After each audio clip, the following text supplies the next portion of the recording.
suis capable de diriger le Cameroun. Je n'ai pas besoin de me vanter pour le prouver. Regardez mes actes. Quand je me lève là, je suis assis avec le président Goïta, au moment où le Mali est sous embargo. Où sont vos courageux opposants pour aller au Mali à ce moment-là? Je me lève ici en France. Je sais que l'embargo contre le Mali est organisé par l'administration Macron, qu'ils instrumentalisent la CEDEAO contre le Mali. Je me lève en février 2022. Je vais au Mali. Soutenir le Mali. Là-bas, là, c'est derrière. Est-ce que c'est derrière ma caméra Facebook?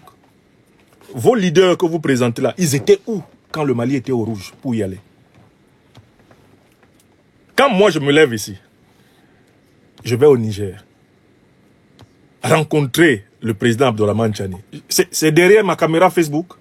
Vous ne me voyez pas assis avec lui là-bas? C'est ma caméra Facebook que vous voyez?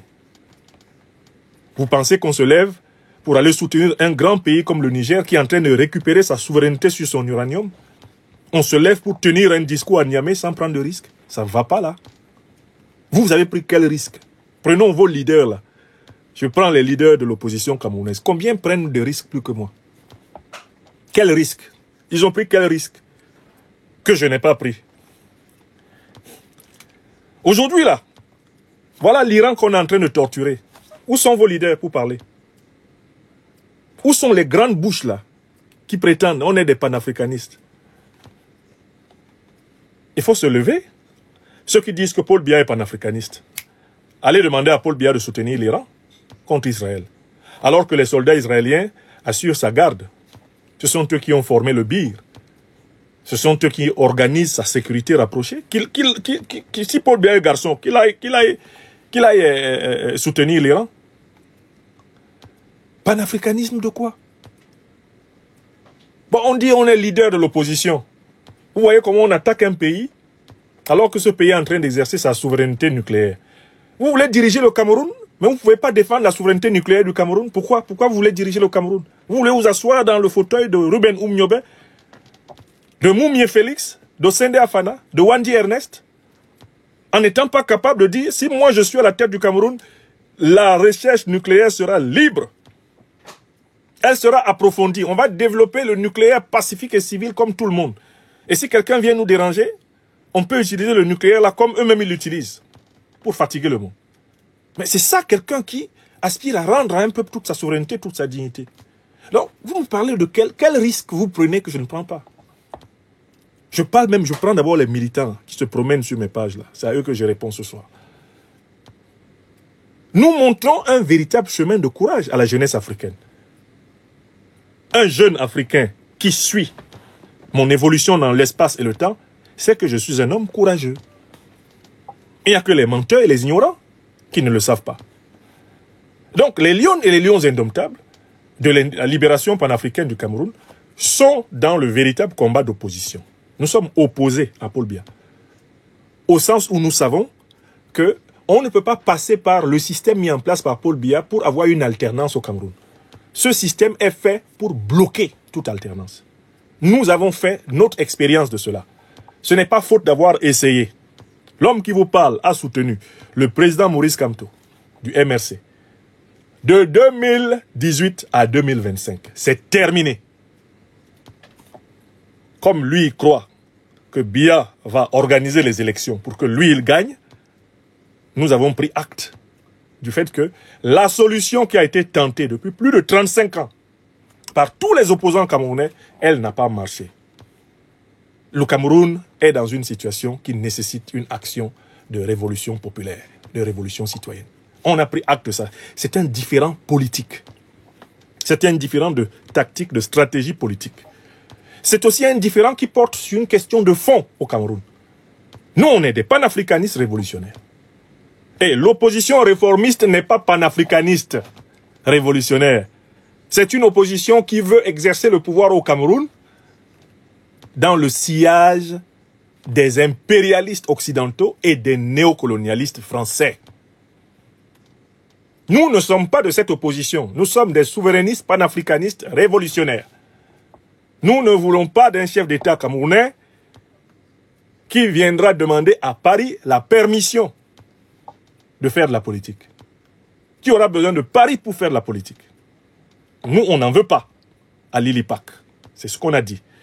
On ne veut pas d'un chef d'État camerounais qui ne sera pas capable de prendre fait et cause de manière disciplinée et décisive avec les peuples de l'AES pour la souveraineté africaine. Nous ne voulons pas d'un chef d'État camerounais qui, quand il y a un conflit et une injustice aussi flagrante que celle qui frappe l'Iran, va raser les murs. Parce qu'il veut plaire aux néocolonialistes français ou aux impérialistes américains. Nous voulons un chef d'État camerounais qui pourra se tenir comme Oumyobé se tenait, comme Rudolf Douala Mangabel se tenait, comme Edan Dembita se tenait, comme Kouvali Kenye se tenait. Un chef qui peut se tenir comme Félix Roland Moumié se tenait, comme Castor Osende Afana se tenait, comme Wandji Ernest se tenait. Nous voulons un chef qui puisse se tenir ainsi et pas autrement. C'est tout. Alors, ce n'est pas nous que vous allez prendre au piège de l'absence de courage. Parce qu'il y a beaucoup de sujets qui sont sous les yeux de tout le monde où on voit que les gens manquent de courage. Là où nous, on est courageux. La jeunesse camerounaise doit écouter les organisations politiques qui sont ancrées dans le panafricanisme révolutionnaire. Si la jeunesse camerounaise écoute l'ILIPAC, nous libérons le Cameroun. Et ce n'est pas une affaire de délai, c'est sans délai. La libération du Cameroun n'a rien à voir avec octobre 2025. Ce n'est pas une affaire d'octobre 2025. Octobre 2025, c'est l'agenda de Paul Biya et de sa dictature. L'agenda du Cameroun, c'est Freedom Now.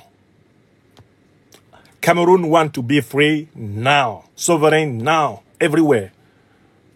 October 2025 is nothing for a true and conscious Cameroonian. Because we know that the electoral process will never give a fair result. The polls are completely truncated. We believe no more in that fake system of Elekam. There is no fair election in this system. Biya controls the army, the police, the gendarmerie, the secret services. He controls the Electoral Commission. He controls the Supreme Court. He controls the public medias. He also has the support of neocolonial imperialist Western and Middle Eastern forces. So if we need a true political process in Cameroon, we need to build a transition.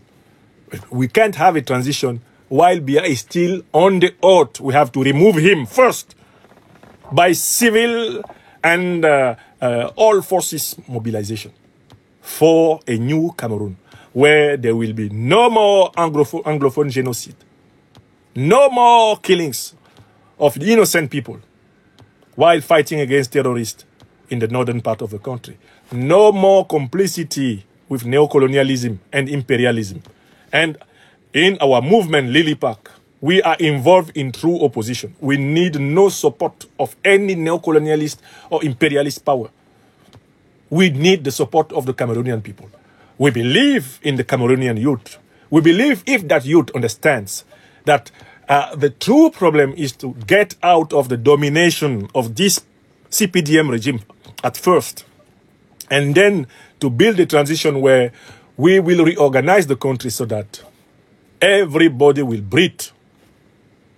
If this youth, which is more than 80% of our population, can listen to LILIPAC, we can be free now. Not only tomorrow, now. And when some people tell us that we, Cameroonians of the diaspora, we are cowards because we are not able to come to the post central and then to begin the riot, I ask them, was Félix Roland Moumié at the Yaoundé Central Post when they killed him? Was so many political opponents who, like Guérandim Bara, have been killed outside of our country, were they in Cameroon? Were them in Cameroon? everybody we take, everywhere we take our risk for our country. You inside the country, you have some risks. We outside the country, we have some risks. When our movement decides to promote pacific and popular massive revolution, we are taking some risks. We are known as defending a strong change project, and we assume it. We assume it. So every Cameroonian has to take his own responsibility, and this is particularly important for the Cameroonian in the security defense forces. You can't continue serving a system that is destroying the future of your own children, the future of our own 3 children. Just look at the condition of your family, how it is decreasing for many years now. How can you continue to obey to criminal orders of people who are destroying your own children? You policemen and women, you gendarmerie people, you of all the armed force of Cameroon, it is time not to obey to the killers, to the thieves, to the enemies of our nation. It is time to participate to a new page of our history. Mes chers amis, voilà ce que je voulais dire ici, pour répondre à certaines objections que j'ai lues partout. L'exclusion électorale va parachever le coup d'État permanent de 2025 de M. Biya. Gare à ceux qui n'ont pas écouté et qui viendront, comme j'en vois beaucoup maintenant, qui commencent à répéter les thèmes de Lilipac. J'en ai vu un qui m'a réservé une trentaine de vidéos pour m'insulter sur son compte YouTube et qui maintenant reprend en boucle les déclarations de notre secrétaire aux questions de sécurité et aux affaires stratégiques, Hélène Soka, que je salue. Alors que c'est Lilipac maintenant qui devient votre source d'inspiration. Vous êtes incapable de formuler un message clair à l'adresse des forces de défense et de sécurité. Il faut prendre ce que Lilipac dit. Vous commencez à comprendre que cette affaire ne va pas se résoudre dans les urnes. Vous commencez à le comprendre. Et si vous dites, ça là on savait ça depuis, ça veut dire que vous avez pris des Camerounais pour des nigauds. Parce que quand tu sais qu'une voie est bouchée pour ton peuple, il faut le lui dire. Même si cela te coûte, sur le moment, de ne pas avoir les faveurs de ton peuple. On a un devoir de vérité envers le peuple. Qu'est-ce qui va se passer donc quand M. Biya va annoncer qu'il a exclu votre candidat? Vous allez vouloir la révolution tout de suite, mais ça ne sera pas pour votre candidat. Puisque je vous ai expliqué, nous, Lilipac, on vous a dit, la révolution, c'est pour le peuple camerounais. Tout le peuple camerounais. Ce n'est pas pour un individu, c'est pour nous tous. C'est notre pays à tous. On ne peut pas continuer à le laisser descendre aux enfers. On ne peut pas continuer à laisser cette belle mosaïque africaine du Cameroun entre les mains des pillards. On ne peut pas continuer. Et la seule révolution qui puisse nous rassembler ne sera pas une révolution pour quelqu'un, c'est une révolution pour refonder le pays. Pour que tous, nous soyons en même d'y vivre en paix. Que nous soyons en même d'y vivre harmonieusement dans le respect des justes lois. C'est pour cela qu'il faut faire la révolution, pas pour quelqu'un. Et vous voyez le piège que Biya a tendu à l'opposition. Bientôt, il va annoncer les exclusions électorales. Le but étant de piéger certains militants de l'opposition dans la défense de la candidature de leur candidat. Comme ce ne sera pas une mobilisation qui aura une taille nationale suffisante, il va en profiter pour écraser le candidat et attraper encore quelques militants pour leur infliger des peines de prison infamantes comme celles que subissent nos frères Alain Fogué et Bibou Nissak, nos frères du Cameroun anglophone, les Sissoko Ayuk Tabé et consorts. Beaucoup de prisonniers sans véritable procès. Uniquement parce que on fait tout pour que les revendications de l'opposition soient enfermées autour du thème de revendication d'un individu. Une fois que ça c'est fait, on isole l'individu, on isole ses militants, on les écrase et on intimide tout le peuple. Alors en fait, il faut bien comprendre que c'est le système électoral tout entier qu'il faut rejeter. Et nous devons le rejeter ensemble, à partir du constat évident qu'il n'y a aucun espoir de ce côté. Aucun. Mais vous allez mieux comprendre cela quand vous allez apprendre que votre candidat n'est pas candidat. Parce que même si par impossible, il était candidat, c'est pour qu'on l'amène dans un isoloir et dans un coin coincé en octobre pour, une fois de plus, lui imposer la camisole de force de la répression.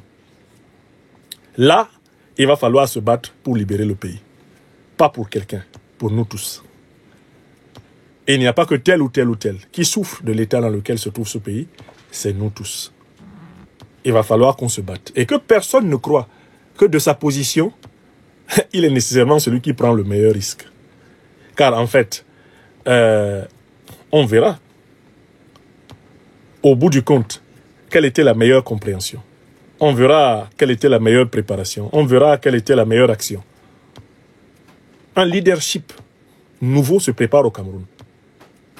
Je n'ai aucun doute que dans le leadership nouveau qui se prépare au Cameroun, les lions et lions indomptables de la libération panafricaine du Cameroun vont jouer un rôle essentiel, avec d'autres forces qui sont en mouvement. Voilà, c'est ce que je voulais dire. Donc qu'on arrête de faire comme si